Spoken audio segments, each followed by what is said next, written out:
Naramay ka sa pagsulong ng ating inang bayan. Bawat tahanay may liwanag sa pag-ibig mong laan. Walang talo, laging wagi ka. Karapatan ng bawat mamamayan ang magkaroon ng maayos na buhay. Isa sa susi upang ito ay matamo, syempre, ay ang pagkakaroon ng trabaho. Pero dahil nga kulang ang trabaho dito sa Pilipinas, hindi natin masisisi ang ilang kababayang ng ibang bansa. Isa itong malaking sakripisyo na ang inaasahang kapalit ay kaginhawaan naman sa mga kaanak dito sa bansa. Mga giliw kong taga-subaybay ng programang Wagi, samahan po ninyo kung alamin kung paanong ang pangingibang bansa ng ating panauhin ang nagsilbing tulay upang maitawid ng ilan sa kanyang mga kababayan ang kani-kanilang pamilya. Ito rin ang naging daan sa mas malawakang pagtulong hindi lang sa kanyang mga kababayan kundi pati na rin sa mga dayuhan. Ating silipin ang pakikipagsapalaran ni Ginang Josefina Josie Bernal. Good evening po, Tita Josie. Good evening din po. So, balikbayan po kayo ngayon. Opo. At ilang taon na kayong naninirahan sa Estados Unidos? 22 years po ngayon. 22 years na? So, you're here on vacation? Vacation only. So, ano po yung pakay ninyo sa bakasyon nyo na parang less than a month? Ano po? Less than a month po dahil pumunta po ako rito para mag-celebrate ng death anniversary ng mother at ang aking pong mga kapamilya ay gusto pong magka-reunion which in-sponsor ko po yun para po mabigyan ko ng kahit kaunting kaligayahan ang aking mga kapamilya. So, malaking pamilya ho ba kayo o maliit lamang? Malaki po dahil malaki. seven magkakapatid ang ina ko, 6 magkakapatid ang aking ama. So, mapakalaki namin At pamilya. ilan po kayo magkakapatid? 7 rin po kami. 7 rin na magkakapatid. Opo. At kayo po lahat ay pamilyado, may mga anak? Opo. Wala hong dalaga? May isa po. Yung sinundan ko po. Oo. So, pero malaking pamilya Malaki kayo. po kaming pamilya. So, yun pong pamilya ninyo, yun pong nanay at tatay nyo, sila po ay taga saan? Ang mother ko po ay taga Aklan, Aklan Capiz. Nadistino po ang aking ama bilang karpintero. Doon sa lugar na yun? nila. Nakarating na ako doon eh. Oo. Nakita po ng father ko, ang ina ko, nang siya ay 13 years old. 13 years old lang ang inyong ina, nang siya makita ng inyong ama. Opo. Na ilang taon nun? Di ko na po mabilang. 13 years po, dinala po ng ama ko rito ang aking ina, itinanan. Aba, napaka-gigulo naman pala ng inyong itinanan ng inyong ina na napakabata pa nung panahon. 13 years old. Pero ang tatay nyo isang karpintero. Isang karpintero Isang skilled carpenter from Pampanga. From Kalumpit po. From Kalumpit. Ay naku, siyempre, yung mga taga Bulacan at saka taga Pampanga, kilala sila talaga mga artisano ano po? Sa karpinterya. At doon, paano na, may alam niyo po ba yung kwento kung bakit, paano ho silang nagkita, nagkaibigan? Basta ang pagkaalam ko po ay, ang ama ko po ay nagkakarpintero doon.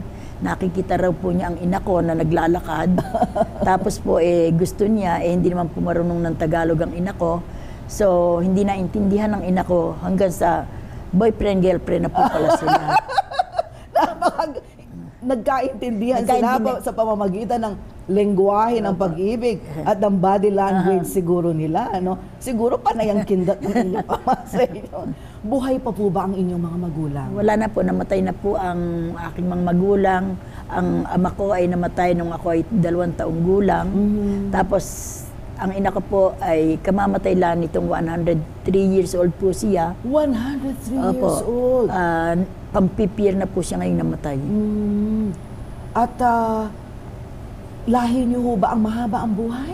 Hindi po ata dahil marami po namamatay agad. Siguro po sa hirap ng aking ina, naglabandera, namulot ng palay, namulot ng mais, nangihingi ng mga dahon-dahon at lang makain kundi gulay, siguro humaba ang buhay. Yun yung positibong regalo sa kanya ng nasa itaas, Kasi sabi po nila, pag sobrang hirap ng buhay, dumadali ang buhay. Sa kaso po ng inyong ina, humaba ang kanyang buhay, baligtad. Lumakas ang kanyang pangangatawan. Siguro po hindi po kami maiwanan dahil 7 kaming pinakakain niya. Oo nga naman. Likas na yata sa ating mga Pilipino ang pagiging masigla at masaya kahit pa salat tayo sa buhay. Hindi maipaliwanag ang ngiti sa kabila ng hirap, ng sigla sa kabila ng pagod. Sa araw-araw na dumaraan, marami sa atin ang nakakaranas ng kahirapan. Subalit, katulad ng nanay ni Josie, ang kahirapang ding ito ang nagsisilbing susi upang lalo pang humaba ang ating buhay. Buhay na puno ng pakikibaka. Binalikat na po ng aking ina ang lahat ng tungkulin bilang ama't ina, siyang tumayo. Hindi nag-asawa ulit? Hindi po nag-asawa, naglabandera.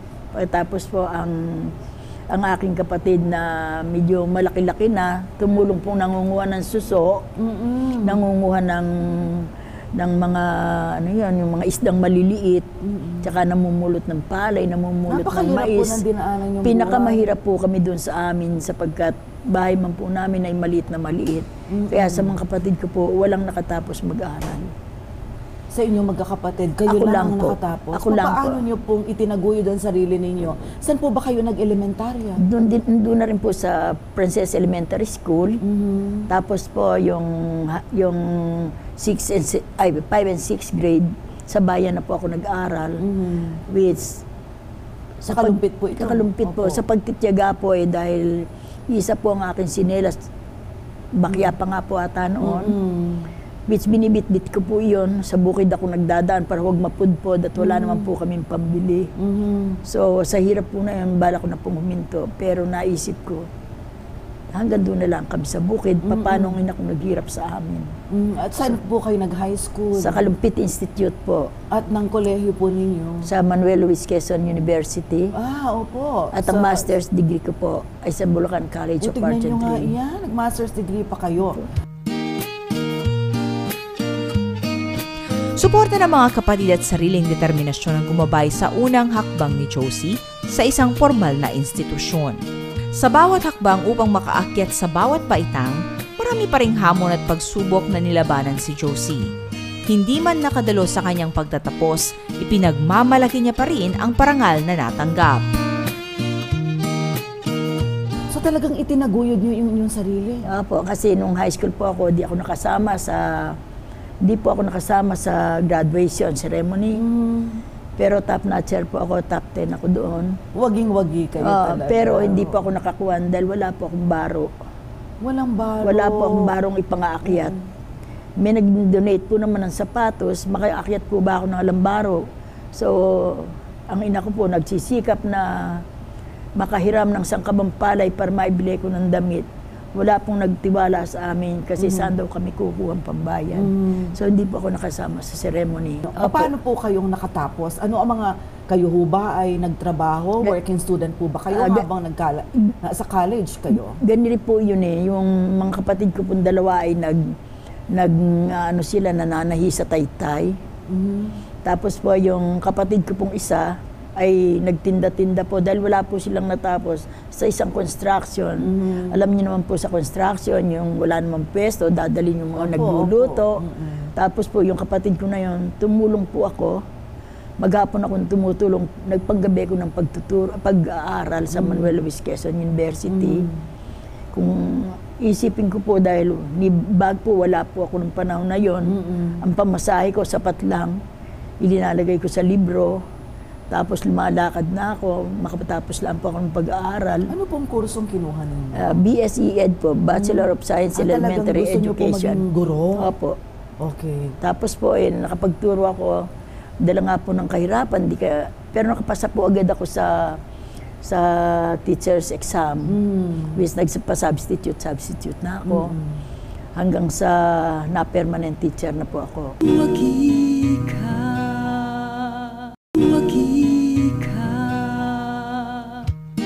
Hindi naman pinagkaitan ng tadhana si Josie. Agad siyang nakapasok sa pagtuturo. Tuloy pa rin siya sa pagbuo ng pangarap. Ang kanyang ambisyong magkaroon ng mas mataas na posisyon ng rangko ay pinagsumikapan niya ring abutin kasabay nito ang kanyang pagtulong at pagsustento sa mga kapatid. Abalaman, hindi naman naisan tabi ni Josie ang kanyang puso. Kayo po ba ay na-in love nung kayo ay guro o Maaga po ba kayo nag-asawa? Hindi po ako maagang nag-asawa dahil nga po ako po ang ngayon ang lahat ng sweldo ko binibigay ko sa amin para naman po makatulong ako. Siyempre po iibig ka din. Siyempre. Ilang taon po kayo na nag-asawa kayo? Kuha na po ako noon, 32. Medyo matagal-tagal bago kayo Opo, nakapag-asawa. kasi nga po, ayaw nila sa iniibig ko. Oo, kasi yung iba kabaligtaran, 23, Opo, di ba 24, hindi po kayo kasi, 32. nagsilbi po muna ako sa amin kasi kawawa naman po yung mga kapatid Totoo ko. po yun. At kayo po ay nakapag-asawa kanino? Anong pangalan ng inyong naging asawa? Ang naging asawa ko po ay si Eddie Bulos. Subalit namatay po. Taga saan po siya? Taga roon din po sa amin. Taga roon, okay. Taga roon din Kumusta po. naman po naging pag-aasawa ninyo? Ayos naman po. Dala nga lang po nang namatay agad. So, Nakailan na po ang supling ninyo? dalawa po. Dalawa. So, kumusta po yung dalawa? Ano po mga pangalan nila? Si Alvin po at saka po si Joy. Si Alvin po ay kasama ko ngayon sa States. Siya po ngayon namamahala ng Redeemer One. And siya po ang nagsisilbi pong taga-tingin sa 3 facility. Siya po ang pinamahala ko.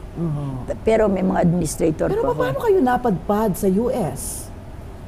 Ganito po yun May nagsabi po sa akin na magpa-interview. Wala naman po kaming pera. Wala po kaming pera, walang puhunan. Pero naglakas loob po ako. Meron po akong kaibigan na may titulo ng lupa. Siya naging stepping stone paano ako makarating doon. Talaga? Pinahiram niya po sa akin ang titulo ng kanyang lupa. Oh my! Tapos meron po naman akong kaibigan na may pera, which pinagtiwala naman po sa akin. Hanggang sa nakapasa po ako sa interview. Sa US Embassy? Opo.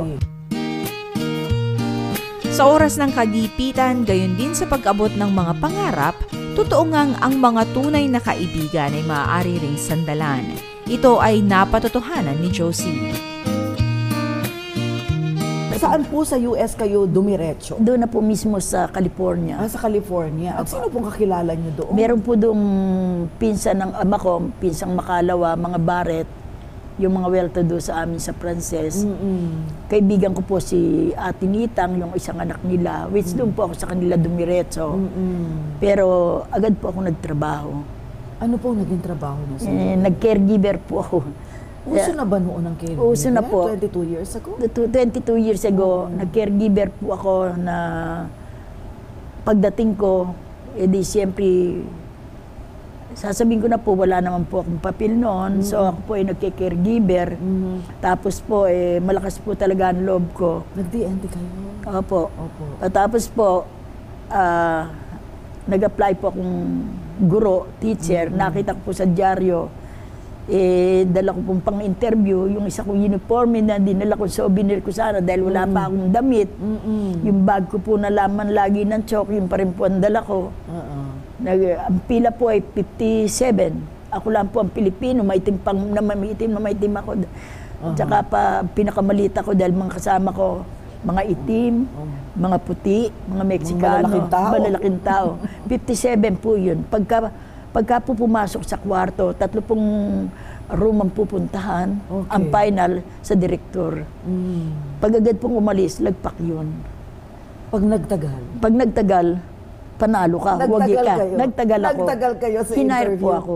Hinire ako. So you were hired. Ano pong pangalan nitong eskwelahan? Magnolia Montessori. Magnolia Montessori sa California. Sa California po ito, sa So is this a Moreba. big school, a small school? Malaki rin po yung school na yun. Pero puro po mayayaman. Hindi po siya government. It is a Private school.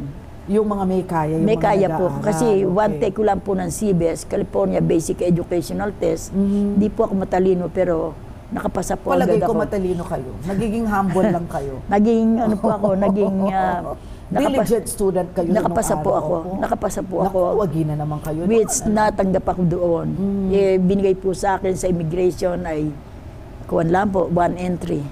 So I have to decide going back home on December or I will stay. Ang binigay po sa akin is 6 months. So kailangan bumalik po ako yung 6 months ko. Pero nagtapat po ako sa direktor. Nagkukwit po ako, sabi ko, I am quitting my job. Why? You are a good teacher. I know that. Hindi ako po yes, I know that I'm a good teacher because I passed the CBES. But the big reason is, I don't have a legal paper to work. Okay. Pinagtapat ko po, hindi ako naging sinungaling. Okay. So finally, you got the working permit? Opo, nakakuha po ako ng working permit. Tapos, ang problema po doon, hindi ako marunong ding mag-drive, nakiki-ride lang din ako. Di pinadala po ako ng aming director sa DMV, Department of Motor Vehicles. Yeah, yun yung pinaka-LTO nila doon. Opo, dinala po ako roon, pinsamahan ako sa awa na naman po ng Diyos. Pumasa napasa na kayo naman sa ako. driving. Pinalad niyang makapangibang bansa si Josie, nakakuha man ng maayos na trabaho, ang karanasan ni Josie sa US ay hitik pa rin sa pagsubok. Ang mga pagsubok na ito ay halos nagpasuko sa kanyang pagod na katawan.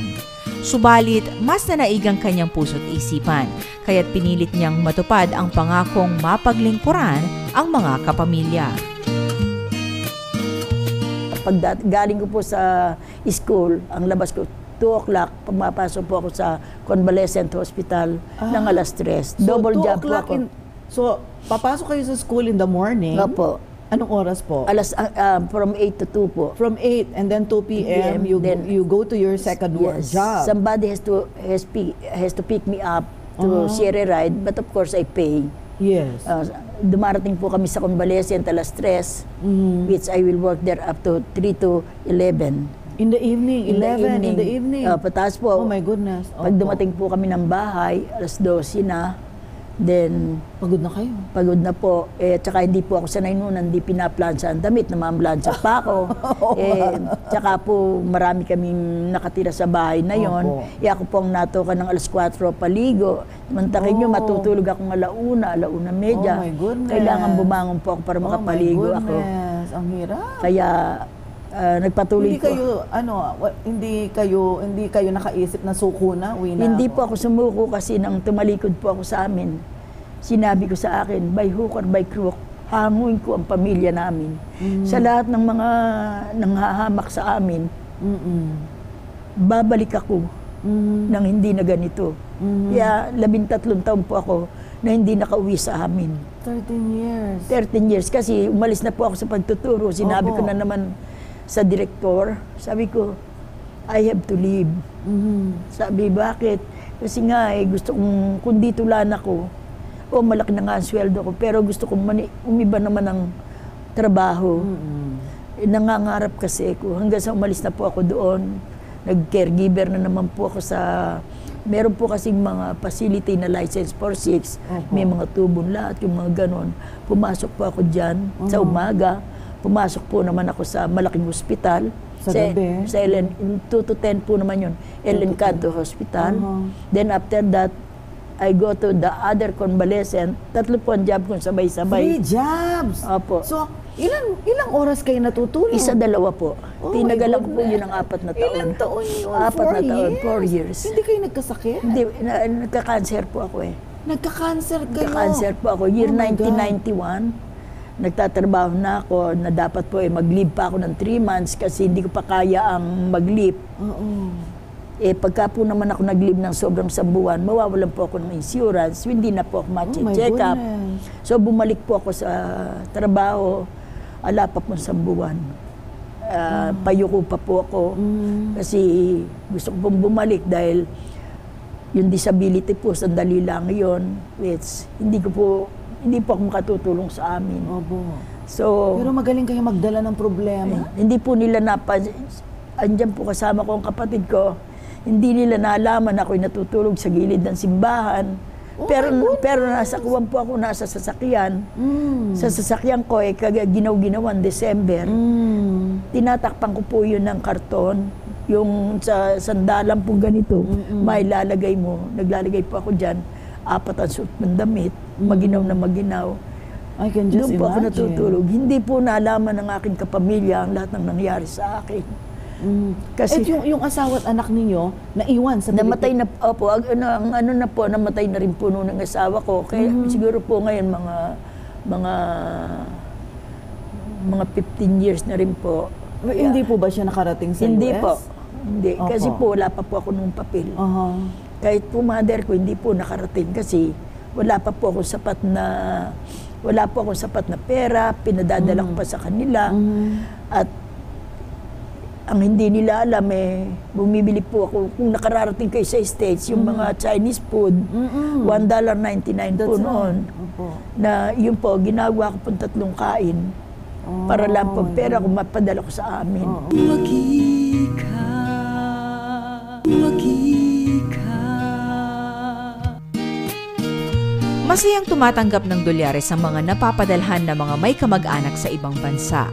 Subalit hindi lingid sa ating kaalaman na ang bawat dolyares ay katumbas ng bawat butil ng pawis at maging ng buhay mismo ng mga overseas workers. At maging buhay mismo ng mga overseas Filipino workers. Ang ganitong uri ng karanasan ay nailihim ni Josie sa mga kaanak. Ang ganitong hirap ay ayaw na rin niyang maranasan pa sana ng iba pang kababayan. Panahon talaga ng sakripisyo na pinagdaanan ninyo. Kaya sininaamoy ko po yung mga cottagers ko ngayon. Kayo hindi nyo nadaranasin, nandoon ako. Hindi nyo daranasin ang dinanas ko. Basta magpunta kayo, ako bahala sa inyo. At kayo po ay sinuwerte. Sinuwerte po ako. Nakapagtayo kayo ng mga itong tinatawag na itong mga, Redeemer. Redeemer po, 3 na po ngayon. 3 na ang inyo. 3 na po. So, ikwento nyo nga itong paano kayo nakapagtayo Kasi ng po, sarili ninyong business. Kasi po nung ako po yung nagke-caregiver, tinitipon ko na po ng mga pera ko nung medyo 3-4 na job ako. Nagtitinda pa po ako ng lumpia, egg roll. Kayo ang gumagawa? Opo, pag break time, lumalakad ako, dala ko po ang listahan sa mga Amerikano. Sabi ko, who wants to order egg roll? Tomorrow, I'll bring it. Opo. Pag may time po ako, gumagawa pa ako noon. Tapos, nagpapa-order din po ako ng pansit. Yung isang, punta naman kayo doon, yung mga container. $20 yun. Opo. Nagluluto pa po ako, yung pawis-pawis ako, dinadala ko doon. Tapos, nag-bilingual technician ako. Bilingual technician means, yung po lahat ng mga bata na dumating sa US, na hindi marunong mag-English, na masukan po ako sa school ng 2 hours. Tinuturuan niyo? Nagtuturo po ako. Ito yung mga Pinoy? Pinoy po yun, na hindi sila marunong mag-English, which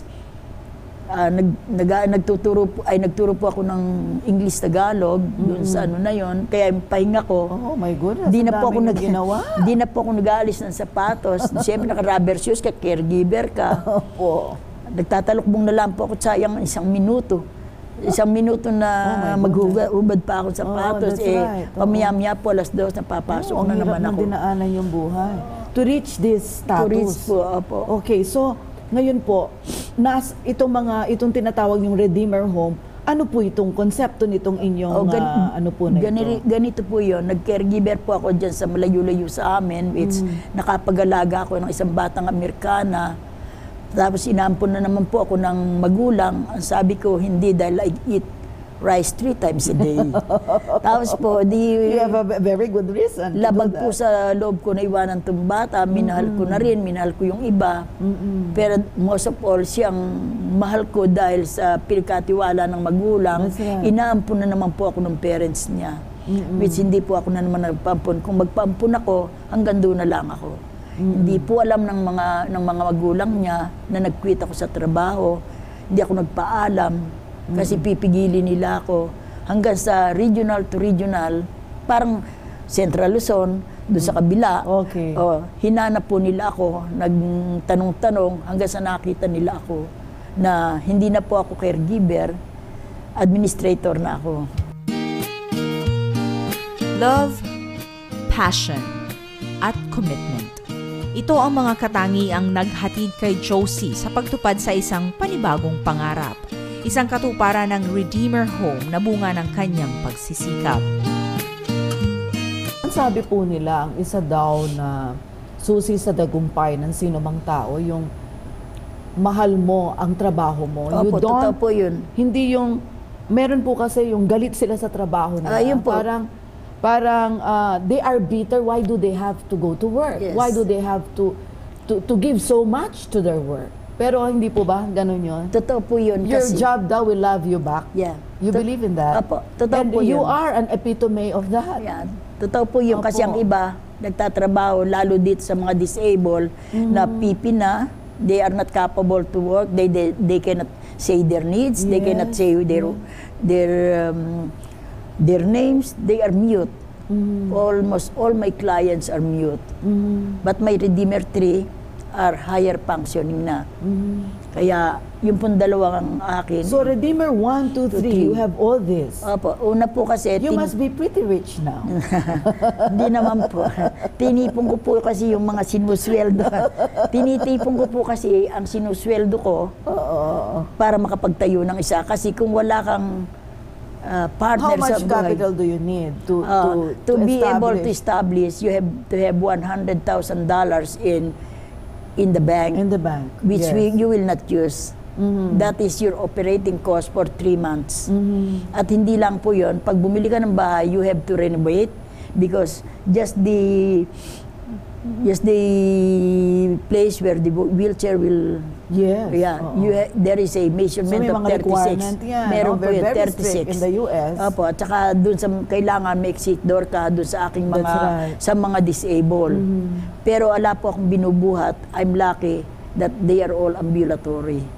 Tapos So how many clients do you have per six home? clients, six clients per Redeemer yeah. home. So 6 here, Six here and 6 Okay. here. Hindi naman po kasi kung gusto mong mahal ang bayad, kunin mo ang mas mataas na level. Which kawawa naman po ang mga caregiver. Hindi naman po ako after the money only. I am with the welfare of the staff. Also, especially, they are all my ko-kababayan. Oh, mga Pilipino Pilipino rin. lahat.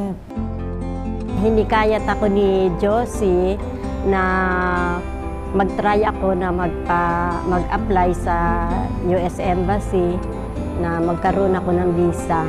Ngayon, sinwerte naman ako na nakakuha ako ng visa kaya ako'y nakarating sa kanya. Nung ako'y nakarating na doon, tinulungan niya ako na makapagtrabaho doon sa kanyang facility na libre lahat ang aking mga pangangailangan. Wagi ka, wagi ka.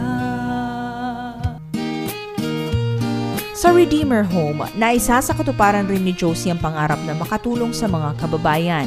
Ang natamong kaginhawaan ay walang pag-iimbot niya ring ibinabahagi sa mga kamag-anak, kaibigan at maging sa kanyang mga kababaryo.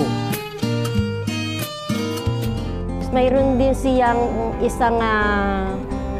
isang charity institution na nasa Tagaytay iyon na sa kasalukuyan iyon ay kanyang tinutulungan din.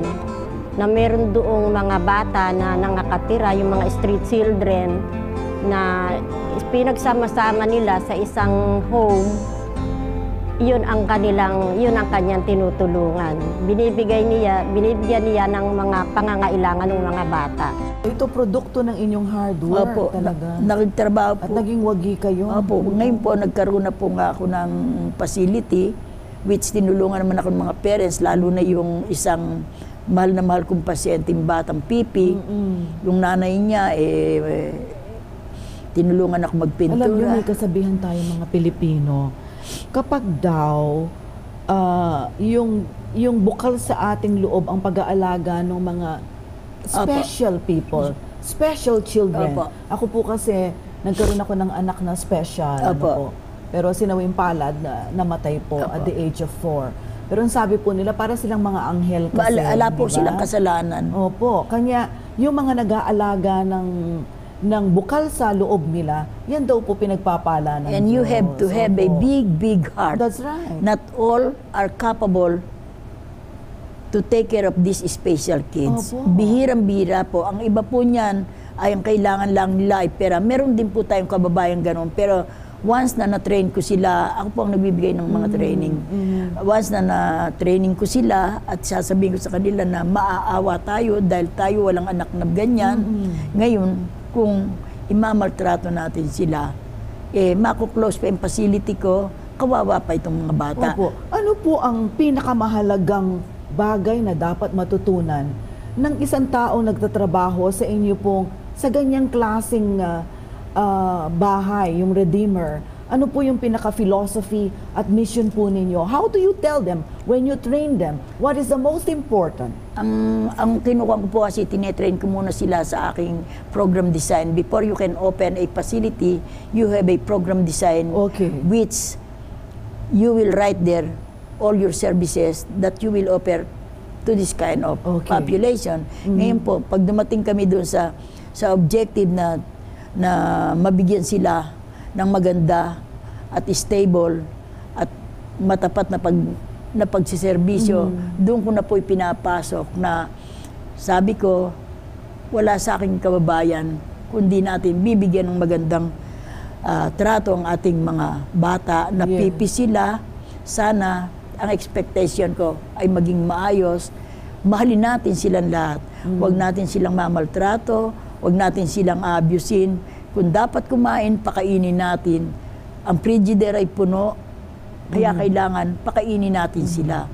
Hindi ko binibilang po ang yung mga pagkain, basta ang gusto ko makatulong. Doon ko tinrain ng aking mga staff na huwag gugutumin at huwag mamaltratuin. Kasi doon po ay may itinetrain ako sa kanila na different kinds of abuse. Unang-una na yan, yung verbal abuse. Physical Never ever. Tumaas lang po ang boses mo at may nakarinig sa'yo, damay po ang facility. Huwag na yun. Sabi ko, mawawalan kayo ng trabaho. Sana naman pupunta itong mga batang ito. Kasi po ang puso ko nandiyan. Kaya sabi ko sa kanila, mahal na mahal ko yung aking mga alaga. Kahit minsan may tuluyan ng laway, pinakikita mo sa kanila na talagang mahal na mahal mo sila. Kaya mahalikan mo ng aming mga clients, consumer. Ayaw na po kasing patawag ng clients, consumers. Dahil ang paligo po nila umaga at hapon. Lagi po yan. At saka pagtututbrush, talagang requirement po yun. Kasi nagke-caregiver po ako sa unang pagte-training sa kanila. Ako po ang nagumagawa, sumusunod sila sa akin para pag sila na ang gagawa, alam nila ang mali at tama. Serbisyong di masusukat at di naghahangad ng labis pa sa nararapat.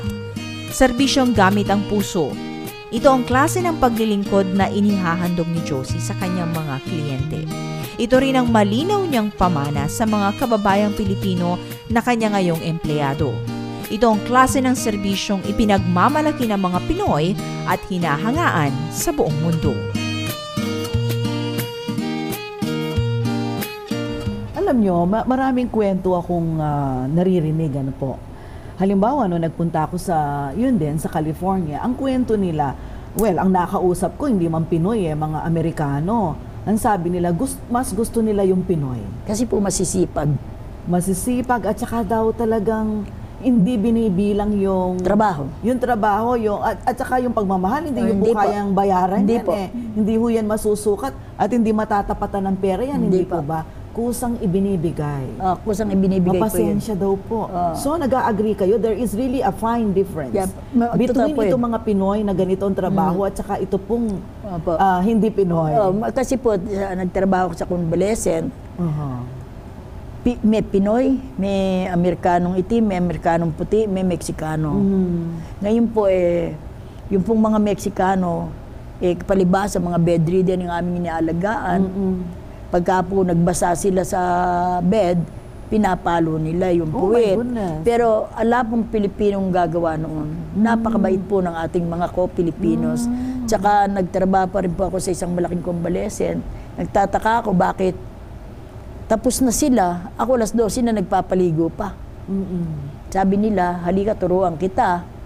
Dalhin mo ang pasyente mo, lagyan mo ng tuwalya, basain mo ang buhok, ibalik mo na. Sabi ko, kung kayo ba ang matanda at ganyanin kayo. Kaya ako po, laging sa tuwid, ang gusto ko. Hindi po ako lumilihis. May pagmamahal ka lang. Kailangan po malaki ang puso mo. At saka respeto. Hindi po ba? Kasi, ayun, meron na naman ako isang natutunan sa inyo. Parang sinasabi nyo, don't do to others what you do not want others to do unto you. Kasi lahat po tayo, ako nga, sabi ko sa edad ko ngayon, ang iniisip ko, paano kaya ako pagtanda ko, Yan na di po, ba? apo. So, kung sa pagtanda po natin, hindi naman tayo nagpakita ng mabuti dun sa nakakatanda sa atin, chances are we will get the Tayo same rin. treatment, right? So, napakaganda po ng inyong mga itinuturo. So, ilan po ang mga staff ninyo dito sa staff ko po- tatlong ang staff Redeemer ko po- houses? Ang staff ko po sa bawat isa, yung regular ko ay 5. Sa isa lang po yon. Tapos meron pa po akong mga reliever. Kaya bali po, ang tauhan ko sa kuha na yon, halos umabot po ng almost 30.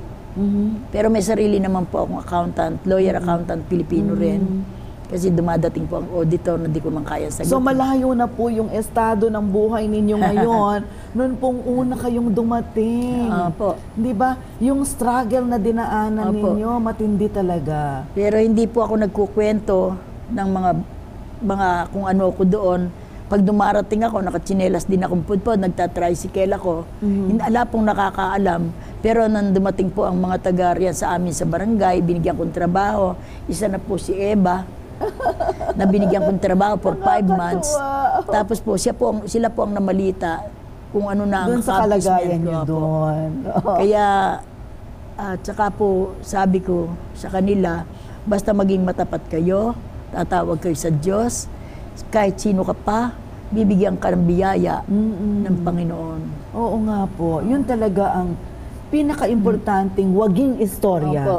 Sa istorya ng buhay ninyo, ano po, yung inyong dinaanan, yung Opo. hirap, lahat. Marami po akong... At ito pong anak ninyo, palagay ninyo, maitutuloy niya ito. At tinatrain nyo na siya. Tinetrain ko pa po. Pero ang isa po ay nandito sa amin. Sa Pilipinas. Opo, ayaw pong bumalik doon dahil nakapag-asawa siya. Oo nga naman. Mahirap naman. Nakapag-asawa po siya. Kaya, Mahirap naman maisakripisyo yung opo, pamilya. kaya meron po siyang anak, 2.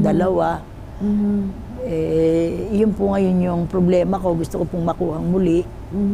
Ewan ko lang po kung papayag siya. Pero malaki pong dinanas kong hirap. Di ko naman po kinahiya yun. Opo. Di ko po kinahiya yun. At sa dami pong panabayang kami nagsipunta ron, di ko po naman kinukuhan. Ako lang po ang nakapagbukas ng mga facility. Oo nga. Nakapagbukas. Pambihira po yung kwento nyo Opo. Yung mga kababayan ko pong mahinaan loob, sana maglakas loob sila. Sinasabi ko, nandun ako. Let me be, Hindi nyo sila pababayaan at saka let me be their driver. So, pag dumating sila, ako pa po mismo ang sumusundo sa airport. Wow. Opo, sa edad ko pong rin, nagdadrive pa. Oo. I Tsaka- will not ask about your age, but para sa akin... Kaya hindi ko po sinulat para sa doon akin, you are 55.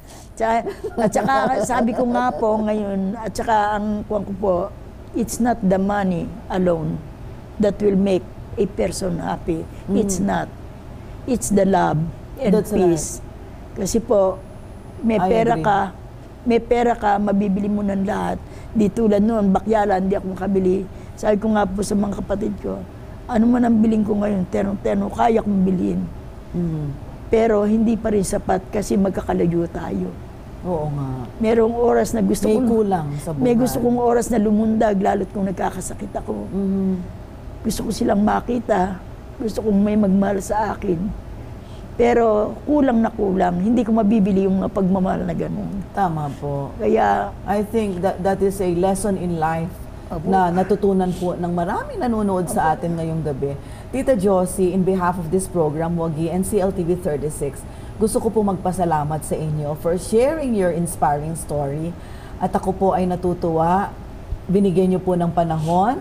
Ito pong ating program para nang sa ganon itong mga televiewers natin all over Central Luzon matuto mula sa inyong struggles at ma-inspire sa inyong mga tagumpay. unang-una po sa lahat, ako'y nagpapasalamat sa kay Miss Sonia sa pag-accommodate sa akin upang makapagbigay ako ng inspirasyon sa aking mga kababayan.